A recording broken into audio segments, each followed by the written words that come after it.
Bom dia a todos. Agora dá para ouvir também. Tecnologia, né?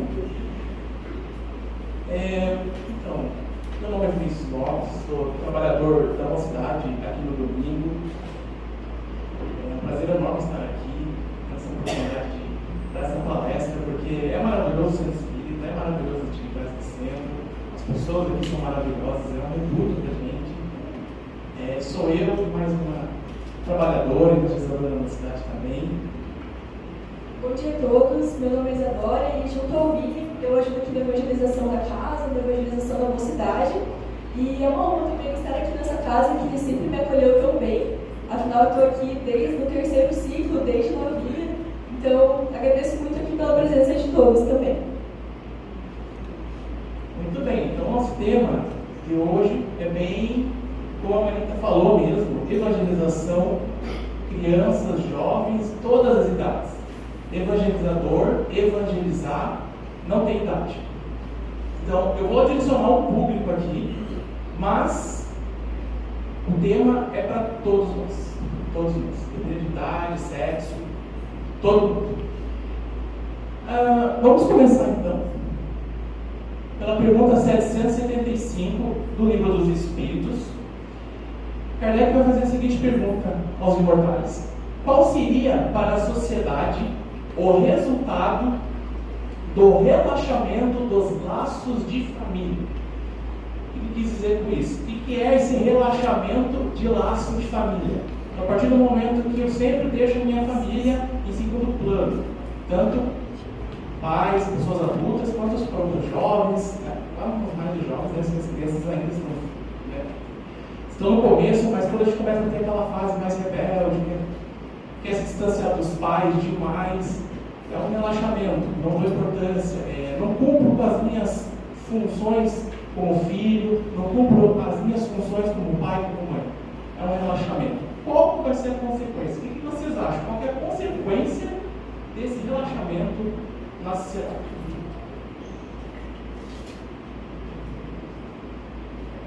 É bem complicado.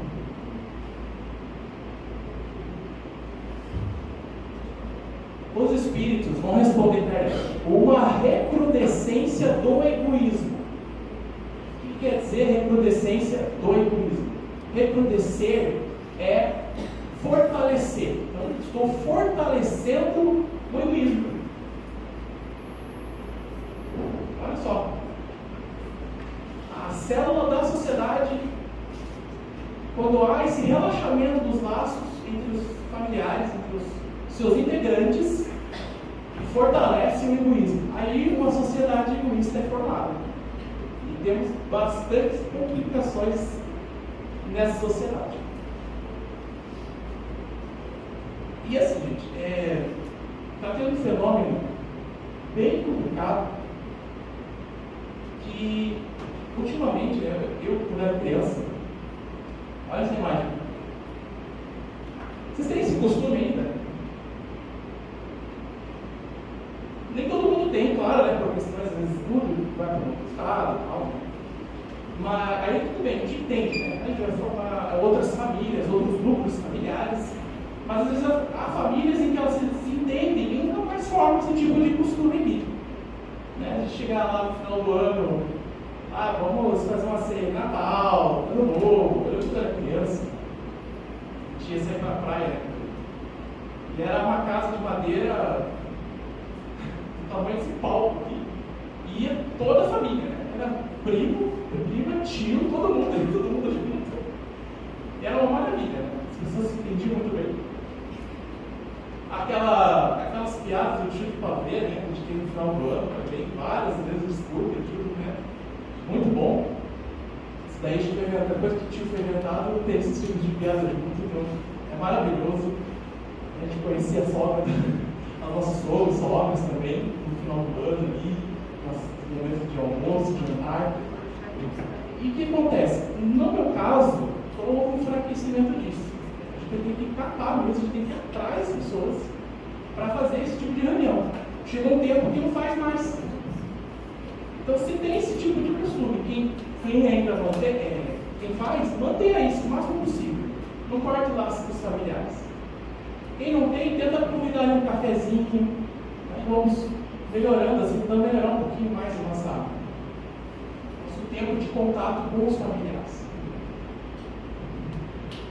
Está tendo um fenômeno bem complicado, então vários pesquisadores da área da sociologia, da psicologia, estão se deparando com esse problema aqui.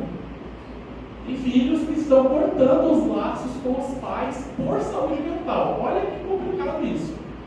A família é justamente para manter a saúde mental. Aí eu estou cortando o laço porque eu não aguento conviver com as pessoas.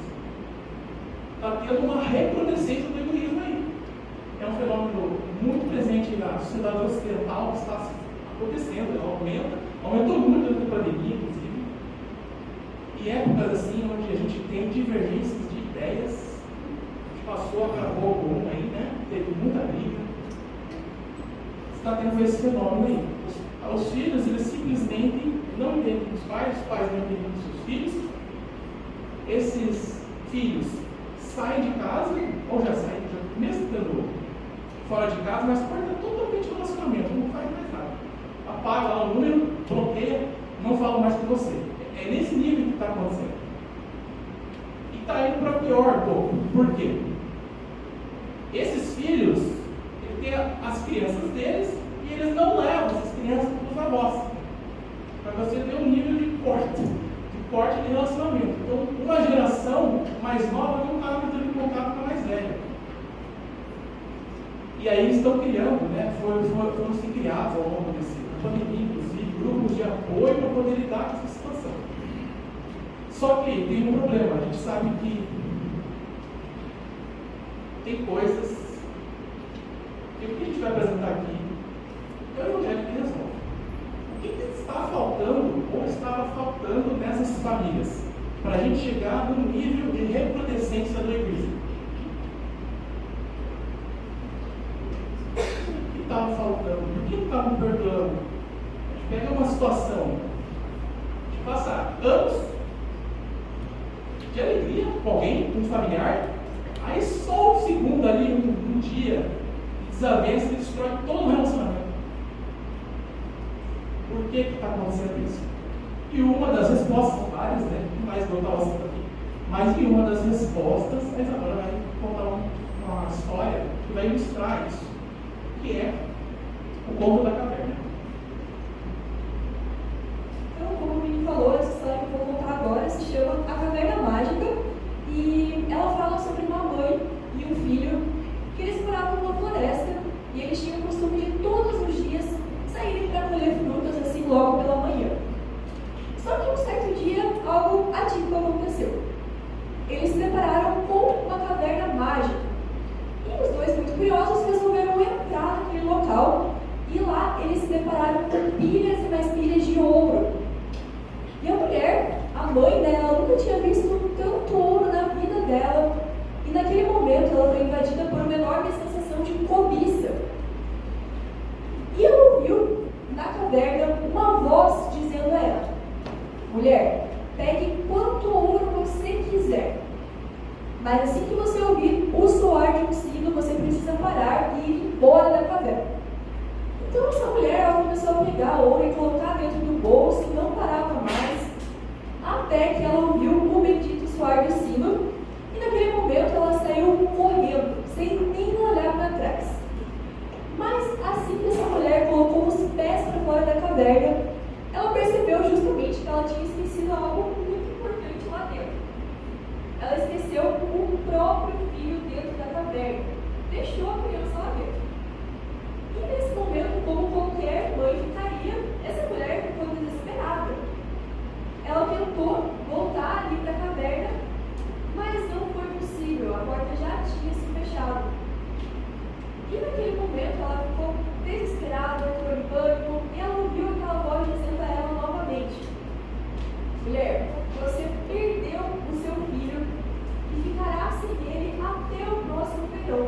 Ou seja, ela só ia conseguir retornar à caverna e recuperar a criança um ano depois.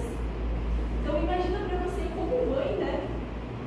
Seu filho está ali preso num local, você não saber como que ele está. E essa mulher, ela retornava todos os dias ali à caverna, tentava buscar a criança,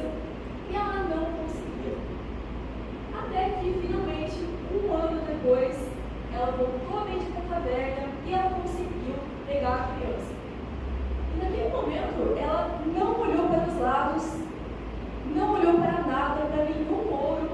Ela só queria saber de ter os filhos dela nos braços de novo. E saiu correndo. E quando ela estava para fora da caverna já, ela ouviu aquela voz dizendo: mulher, você pode ter o seu filho de volta, porque agora o amor que você sente por ele foi maior do que a sua cobiça. Então, essa história, o que ela tem a dizer para a gente? Ela fala sobre um problema muito comum hoje nas relações familiares. Claro que ali na história foi um nível bastante intenso, né? A mulher chegou a perder a criança dela ali, mas é algo muito comum hoje em dia, que é a valorização extrema dos bens materiais. Então, claro que para você constituir uma família, para você manter uma família, é muito importante você ter conforto. A gente não veio aqui para negar isso de forma alguma. Só que o que está acontecendo hoje em dia? As pessoas estão colocando os bens materiais, o dinheiro, as posses, né, em primeiro lugar. Só que elas estão deixando totalmente de lado os valores que você tem que cultivar em família. Que você vem nessa encarnação com a família que você tem, justamente para cultivar. Então, seja o amor, a paciência, né, a calma ali com a pessoa que convive com você todos os dias. Então, tem um exemplo bem cotidiano disso, que eu tenho certeza que a maioria aqui já viu uma cena assim. Quando você está, por exemplo, na praça de alimentação de um shopping, ou você está num restaurante, e você vê uma família ali sentado, só que nenhum deles está conversando, eles estão cada um ali com o seu celular, né, com o tablet ali, e nenhum está olhando no olho do outro, conversando. E qual que é o problema disso? Né? É uma cena tão banal que a gente vê tanto que pra gente já é comum. Mas se você for para pensar, às vezes aquele é o único momento que aquela família tem de poder estar ali conversando, e ao invés disso eles resolvem estar no celular, né? E muitas crianças a gente vê fazendo isso também. Então os pais ali, desde a infância, estão criando essa cultura nos filhos de valorizar mais os bens materiais do que a pessoa que está ali do seu lado, né?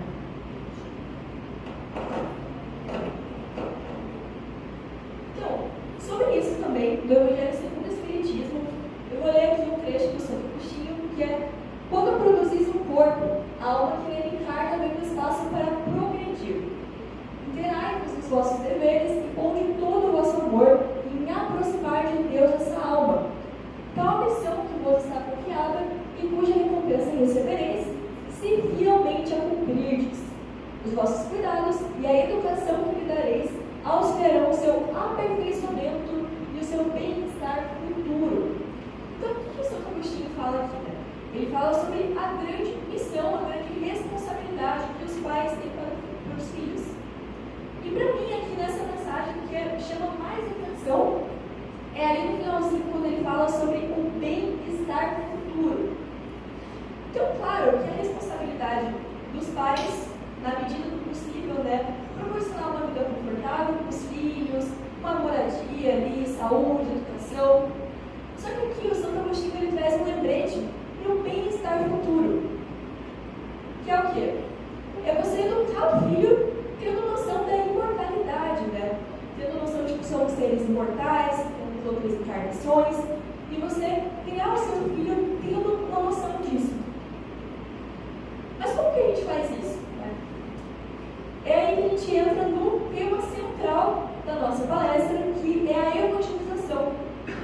E essa evangelização, ela acontece tanto em casa, no lar, e acontece também no centro espírita, né?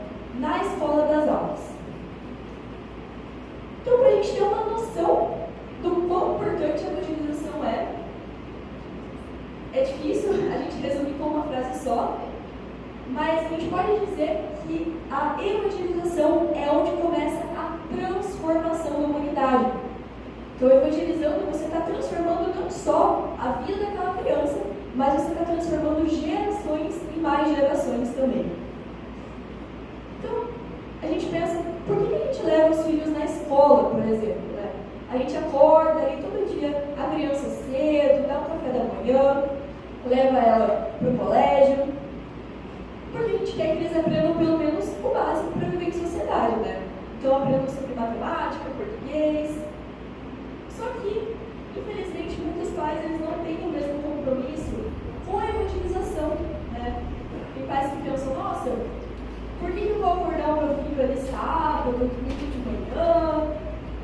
levar ele para a evangelização, será que é tão importante assim, né? Afinal, ele é só uma criança, será que ele não vai esquecer o que está aprendendo?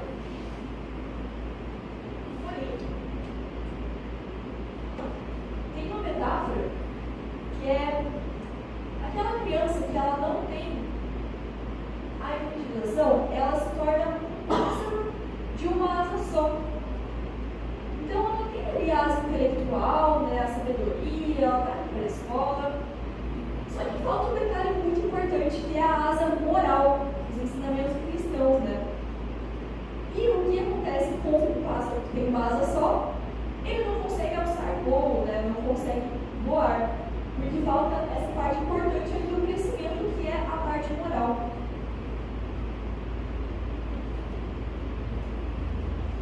E como que a evangelização, ela muda, então, a vida dos pais e dos filhos?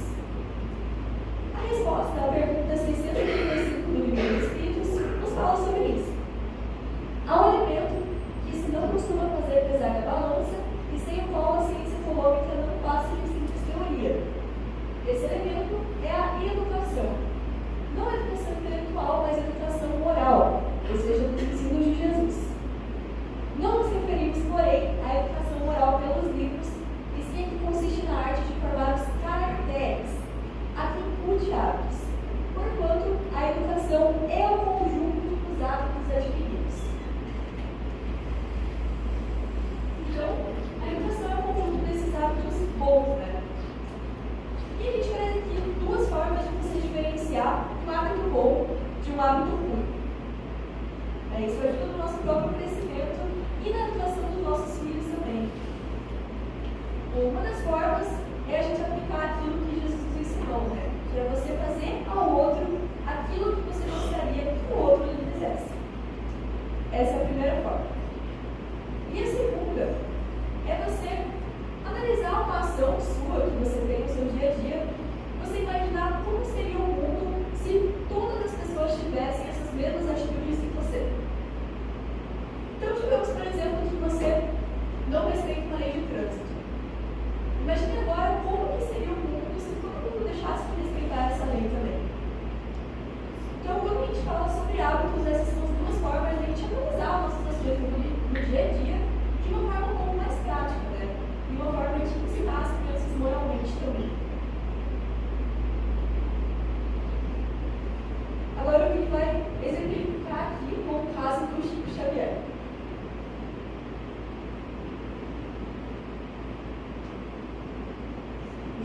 Ele tinha conta-se que o Chico ele estava terminando um dos trabalhos dele, o grupo espírita da prece, ali, bem tarde, ali, na madrugada, ele chega um empresário de São Paulo, e ele vem com um carro importado. E aí ele corre até o Chico ali e fala assim: Chico, eu preciso de uma carta psicografada. Espera. Aí o Chico, ele vê, conversa com o irmão dele, e fala assim, esse senhor, e fala assim para ele: meu irmão, o telefone bate do lado de lá para cá, eu só recebo as mensagens. Aí o empresário fala assim: não, você não está entendendo. Pegou o talão cheque, top. Quanto custa uma carta psicografada? Aí nesse momento, quem vem, adivinha quem vem no tal? É o Emmanuel. O Emmanuel, por meio do Chico, ele vai conversar com o empresário. Quando vê o Emmanuel, você sabe que vai vir muita lição. Espero pra gente. Ele vem e fala assim: meu irmão, você está muito enganado. Porque você viciou os seus dois filhos com a indisciplina, não ensinou o amor ao trabalho, a administrar esses bens. E seu primeiro filho se matou num acidente de motocicleta. E você não contente, envenenou o seu segundo filho. E agora abre um processo com um caminhoneiro, sabendo que foi seu filho alcoolizado que bateu no caminhão. O caminhão desencarnou. Depois de ele ouvir essa, né, pegou o valor de cheque, levou para o paletó e voltou para o carro. Olha que situação. Até complementando o que a Isa falou, o problema aqui não é a riqueza. O problema não é o celular. É a gente ser materialista, de entregar a nossa vida a satisfazer apenas o meu egoísmo, tentar agradar os homens, esquecer Deus totalmente. Mas o que aconteceu com esse senhor? Se ele pedisse a Deus visão, ele teria educado seus filhos, como a Ana Kardec falou. Então, criar hábitos saudáveis.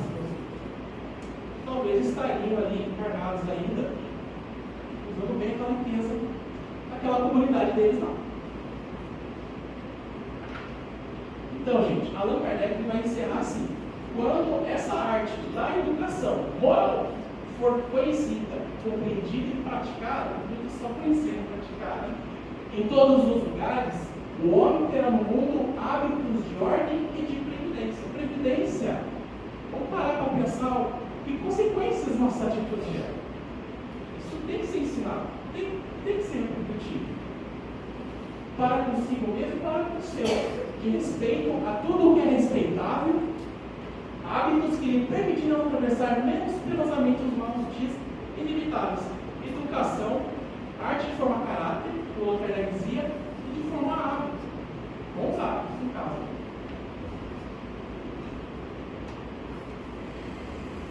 Vocês já viram esse desenho aqui?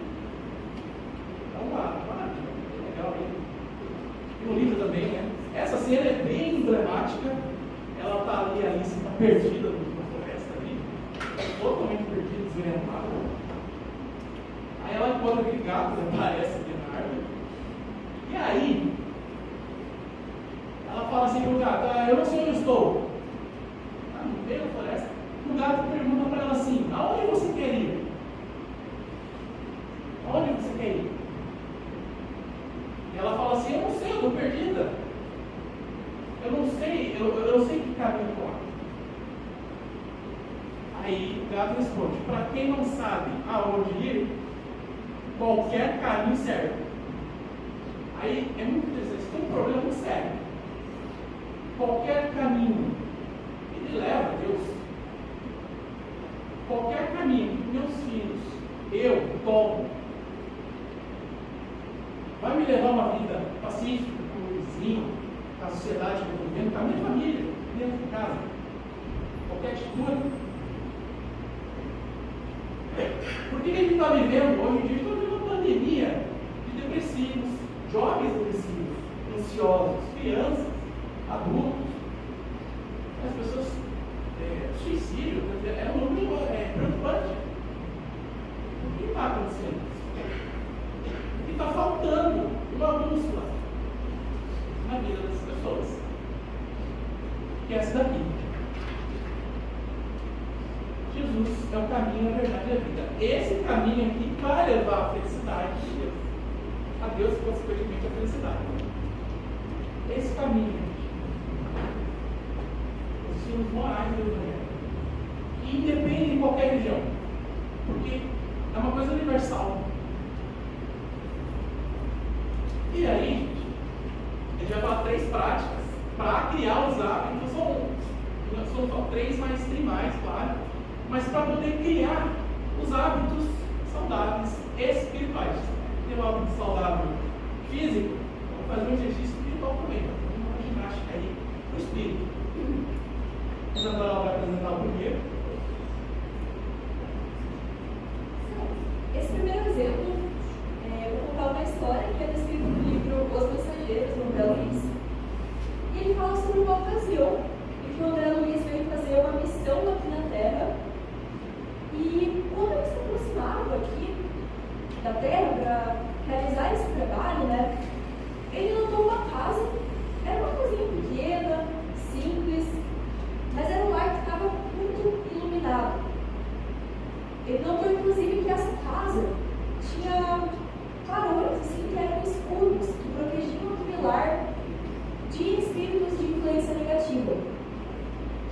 algo que a própria casa do André Luiz, quando ele era encarnado, não tinha esses escudos, né? Ele foi visitar essa casa e ele percebeu que ela não estava tão bem protegida.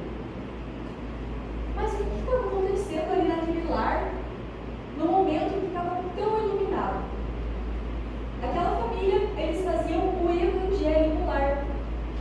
Então, tinha a mãe ali que se chamava Isabel, o pai, o Isidoro. Eles estavam sentados numa mesa, junto aos dois filhos, duas crianças ali. E é uma cena bem interessante, descrita no livro, bem bonita, porque é interessante notar como a mãe envolve os filhos ali na participação do evangelho, né? Então, ela incentiva ali as crianças a fazerem a prece de abertura, depois eles fazem uma leitura ali da passagem do evangelho, relacionam ali com vivências do dia a dia deles. Então, aquela casa estava tão bem protegida porque eles faziam o evangelho.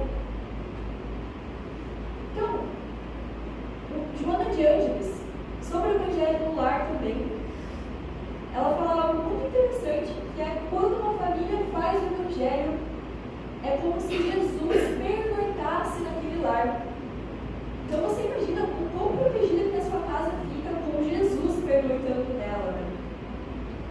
E a Joana fala algo muito interessante também, que é, eu não sei se vocês moram em casa ou em apartamento, mas ela diz que para as pessoas que moram em apartamento, quando a família faz o evangelho no lar, o prédio inteiro é beneficiado com aquelas vibrações, com aquela energia boa ali no estudo, né? E se você mora numa casa, a mesma coisa, né? Só que daí a quadra inteira é beneficiada com o seu evangelho. Então veja que interessante, né? Então, a gente falou aqui no começo que a evangelização a que a gente se refere aqui, ela acontece tanto no centro espírita quanto em casa também. Então, olha que interessante, né? Ali na história, a mãe envolvia os filhos ali no evangelho no lar, mesmo que eles fossem crianças. Claro que eles preferiam estar ali, muito provavelmente fazendo outras coisas, jogando videogame, mas ela tirou ali um dia da semana para reunir a família e fazer aquele estudo. Pode ter certeza que isso vai fazer uma diferença enorme ali no futuro dos filhos, né? E agora, a segunda história que eu vou contar, ela é descrita no Evangelho segundo o Espiritismo, e ela fala sobre uma mulher que era da alta sociedade francesa.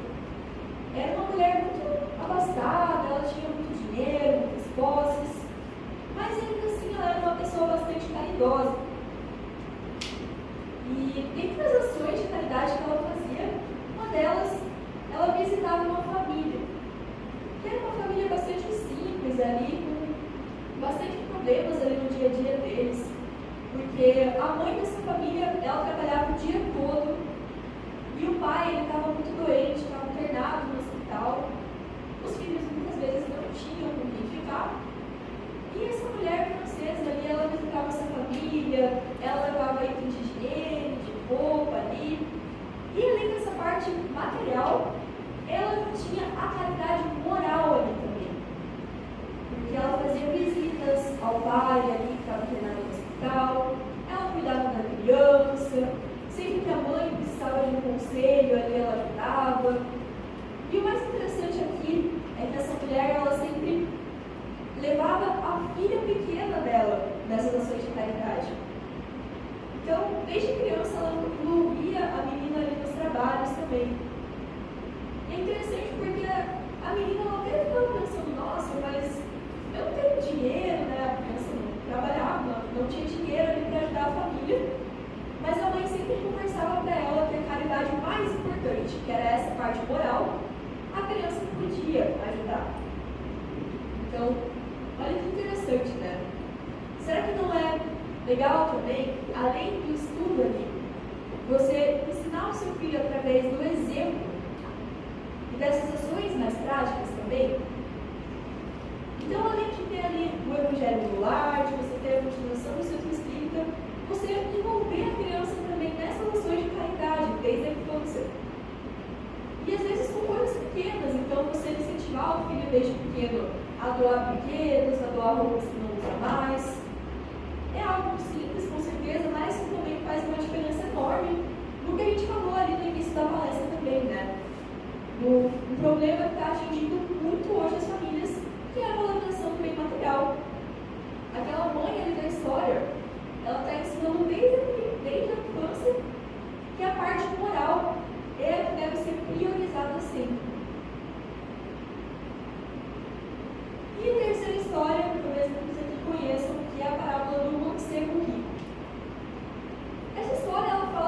jovem que ele tinha muito dinheiro, morava numa casa maravilhosa, assim, sempre vestia as melhores roupas.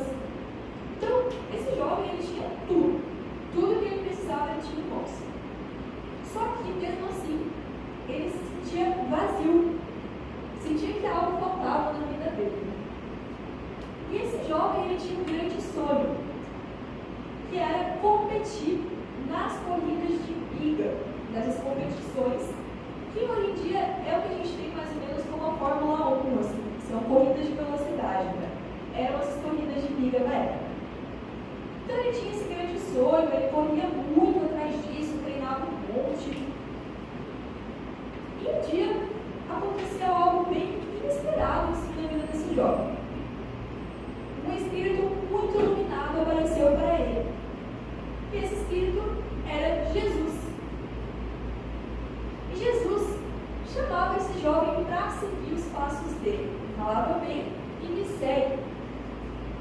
Mas o jovem, né, como eu falei, ele tinha esse sonho muito grande de participar das corridas de biga. E naquele momento que ele estava na vida dele, ele estava muito focado nisso. Então ele disse ao mestre que não conseguiria segui-lo naquele momento. Ele falou: eu posso ajudar o Senhor com dinheiro, com joias, mas seguir agora no momento eu não vou conseguir. Mas Jesus insistiu e falou que queria que o próprio jovem o seguisse. E o mancebo ali negou novamente. Então ele deixou o mestre para trás. E alguns dias depois, esse menino ele foi competir nas corridas de biga que ele tanto queria. Estava acontecendo numa cidade chamada Cesareia, que era ali uma cidade com muito ócio, muito prazer, né? E ele participou ali de várias corridas, estava dando tudo certo, ele ganhou algumas. Só que em uma delas algo bastante inesperado e triste aconteceu. Esse jovem, ele acabou caindo da biga que ele estava competindo e ele ficou ali na arena, foi pisoteado pelos cavalos, teve muitos ferimentos e ele não resistiu. Ele acabou desencarnando ali na arena mesmo. Mas, enquanto esse jovem fazia passagem para o plano espiritual, por mais que ele estivesse ali cheio de machucados, cheio de dor, de sangue, ele sentiu naquele momento o mestre ao lado dele, o abraçando e sorrindo, e dizendo novamente para ele: vem e me segue. Então essa passagem é bastante emocionante, né?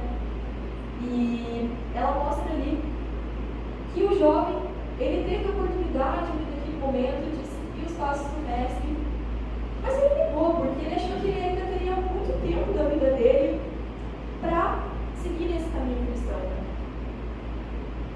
O que essa história traz de ensinamento para a gente? Muitas vezes os pais ali, os responsáveis por uma criança que está crescendo, eles pensam: mas meu filho tem muito tempo ainda, ele tem muito tempo para aprender. Ou nós mesmos pensamos que a gente ainda tem muito tempo, né? Mas histórias como essa vêm para nos mostrar que a gente não sabe o dia de amanhã, né? Então, buscar cultivar sempre o hoje e ensinar isso para as crianças e para os filhos também.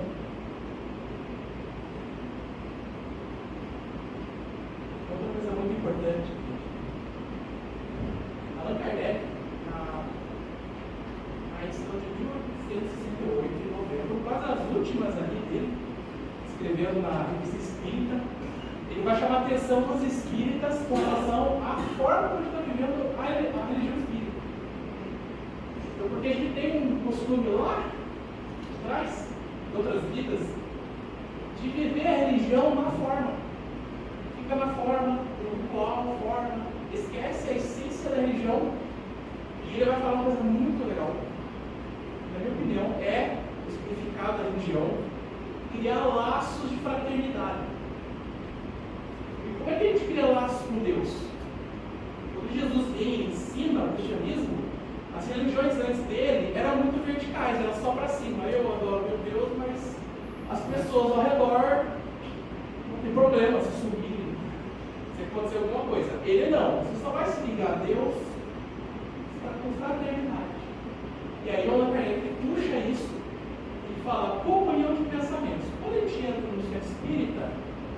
pensar, como é que eu posso ajudar aqui?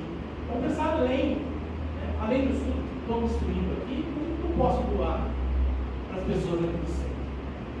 Porque a gente vira um robôzinho. A gente chega sempre a mesma coisa, sai, não reflete o que aprendeu e forma. Aí a gente criou uma forma, eu acho que eu estou agradando a Deus fazendo assim. É isso que a gente tem que prestar atenção. Porque a gente entra nesse modo, por que é materialista? Material sempre lembra do robô, coisas automáticas. Aí, tem essa imagem bem legal. Esse aí é um dos trabalhos da Mocidade Vida 100. Porque a gente está convidando também incentivar a criança, o jovem, além dos outros dois trabalhos, né? Porque às vezes não consegue trazer o filho na evangelização, mas sempre fazer o projeto do lar, vai lá, ajuda, traga o filho, a criança, para ajudar com alguma coisa, numa ONG, aqui no seu espírita mesmo. E o trabalho de evangelização, se a gente quer influenciar a sociedade, a gente treina essas virtudes com outras pessoas também. Às vezes a gente se fortalece aqui para equilibrar a família. Às vezes acontece isso. Se encontra espíritos afins nos trabalhos. E também você vai encontrar espíritos que não têm tanta afinidade com você, né? Os que a gente precisa mesmo reparar erros, às vezes não dentro da família, mas dentro do trabalho. Se trabalhar com outro evangelizador, às vezes eu e ele se bicou no outra vida passa, sabe? Complicou e agora tem uma oportunidade de ajudar. Então, outra coisa, nós, você está lá, vamos supor que você está no meio do deserto, só você, ou lá no meio do oceano, não sei. Você está sozinho? Vocês estão sozinhos? No mínimo 2, 3, 4. Jesus, Deus está lá, de anjo da guarda. Esse é mais, no mínimo, um edifício, né? Obsessor. Está lá, está com a gente ali. Quando a gente adentra, no caso aqui o centro espírita, mas todo o tempo religioso, ou instituição, de seu amor, ele vai vir acompanhar a gente, ele vai estar junto deles. Todos vão ser beneficiados. Olha só, olha que lindo isso. Se além de ajudar aqui dentro, encarnado, há uma ajuda para os desencarnados, o desencarnado para mim. Os bons espíritos têm familiares nossos do nosso lado, quer ajudar. E esse momento que a gente se dedica à prece, no pantomimo mesmo, mas ele se segura mesmo. Né? Ai não, eu não vou brigar com a minha. Hoje não, porque tem consciência, não vou me perturbar. Eu seguro. São momentos de alívio que a gente tem. E é nesse momento que o nosso mentor consegue tomar essa ou o familiar, o parente muito querido na lateral. Isso. Grupos, no caso do grupo de jovens aqui, mais infância, os adultos. Muito importante mesmo. E como a Lida tem os trabalhos da casa que a gente fez, muito gostoso. Não só liberar a história para nós, nessa casa, aos trabalhos com outros centros espíritas, inclusive que um centro espírita chamado Paz. Olha só que coincidência, pensamento da paz e contra a paz. Acho que tem alguma coisa aí que quer dizer alguma coisa para a gente.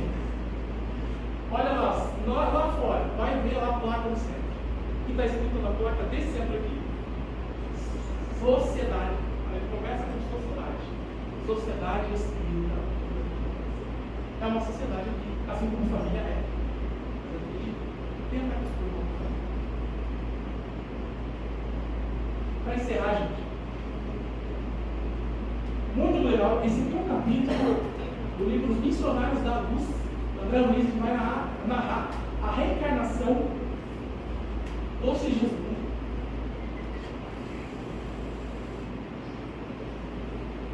Gente, reencarnar dá trabalho para todo mundo, para o mentor, para todo mundo vai dar trabalho.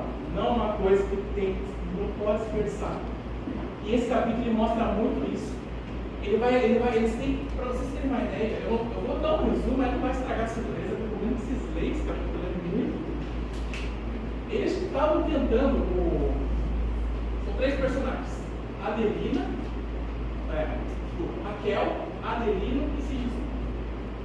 Os 3, o Sigismundo vai ser filho do Adelino, numa vida passada ele mata o Adelino, porque era um triângulo amoroso. Ele estava matando, ele desencarna depois.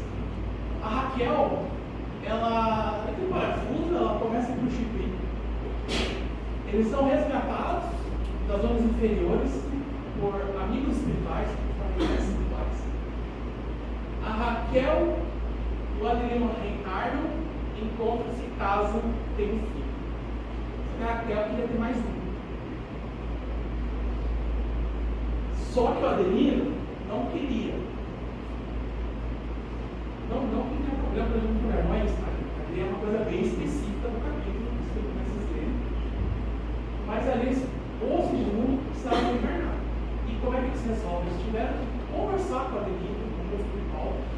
O Adelino tem que perdoar o Sigismundo para poder nascer.